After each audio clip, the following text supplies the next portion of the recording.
Hello friends, back with me again Joseph, your host, and welcome back to our channel and the Catechism for Kids series. Today we're journeying to the beautiful country of Lithuania, which was once the last nation in Europe to embrace Christianity, becoming the Church's youngest daughter. But there was a time when this faith was almost lost, till a miraculous event in a small village called Šiluva changed everything. This is the story of Our Lady of Šiluva, the weeping mother who saved the Church. Our story actually begins way back in 1457. A nobleman named Peter Gidagatas built a beautiful church in Šiluva. He even traveled to Rome and brought back a magnificent painting of the Blessed Virgin Mary holding the baby Jesus, which he placed in the new church. For generations, the people of Šiluva worshipped there, and their faith was strong. But then, in the 16th century, the Protestant Reformation swept across Europe. The local governor in Šiluva became a zealous Calvinist, and soon, the Catholic Church was ransacked and shut down around 1569. It seemed like the Catholic faith in the village was disappearing.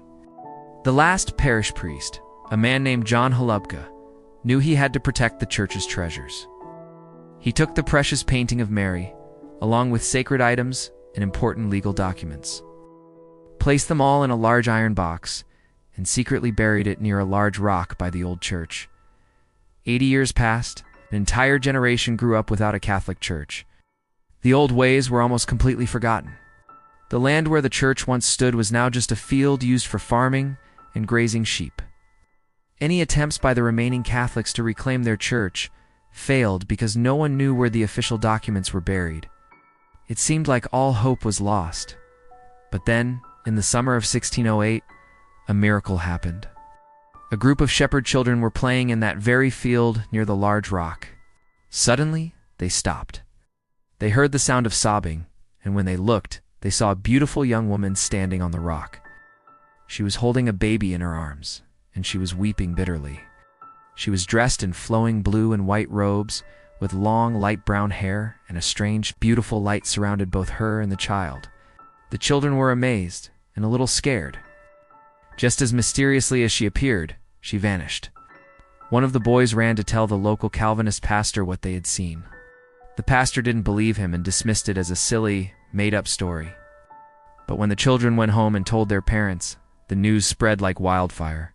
The next day, a large crowd of villagers, a mix of curious and skeptical people, gathered at the rock. The children insisted their story was true, and each one told the exact same tale. The Calvinist pastor, seeing the crowd, became alarmed. He came to the field and began to scold the people for believing what he called Roman superstition. He warned them that this was a trick to lead them astray. But as he was speaking, the sound of heartbreaking sobs filled the air once more. And there, standing on the rock for everyone to see, was the weeping lady, holding her baby. Everyone stood in stunned silence. Even the pastor was speechless. Finally, he gathered his composure and asked her, "Why are you weeping?" With a voice full of sorrow, she replied, "There was a time when my beloved son was worshipped by my people on this very spot. But now they have given this sacred soil over to the plowman and the tiller, and to the animals for grazing." And with those words, she disappeared. The people were shaken. They understood that the Mother of God herself had appeared to them, her tears showing her deep sorrow that they had forgotten her son, Jesus.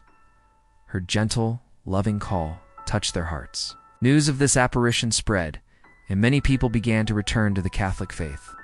Just a decade later, on the Feast of the Nativity of Mary, over 11,000 people received Holy Communion at a Mass celebrated right there at the scene of the apparition. But the story doesn't end there. How did they rebuild the church? Well, another miracle was about to unfold. In a nearby village lived a blind man who was over 100 years old. When he heard the story of the weeping lady, a distant memory sparked in his mind. He remembered that 80 years earlier, as a young man, he had helped Father Holubka bury a heavy iron chest near that very rock. The villagers eagerly led the old man to the field. The moment he arrived at the spot where Mary had appeared, his sight was miraculously restored. Overwhelmed with joy and gratitude, he fell to his knees and pointed to the exact location where the treasure was buried. The The villagers started digging, and soon they hit something hard, the iron box. When they opened it, everything inside was perfectly preserved. There was the beautiful painting of the Madonna and Child. Gold chalices, priests, vestments, and most importantly, original documents and deeds proving the land belonged to the Catholic Church. With this proof, they were able to legally reclaim their land and build a new beautiful basilica. The painting was placed inside, where it is venerated to this day as the miraculous image of Šiluva. The story of Our Lady of Šiluva is a powerful reminder that Mary is a loving mother who never gives up on her children. Her tears weren't of anger, but of a mother's sorrowful heart, calling her lost children back home.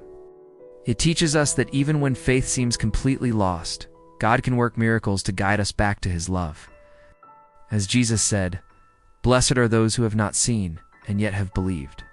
The people of Šiluva were reminded of their faith, and they returned.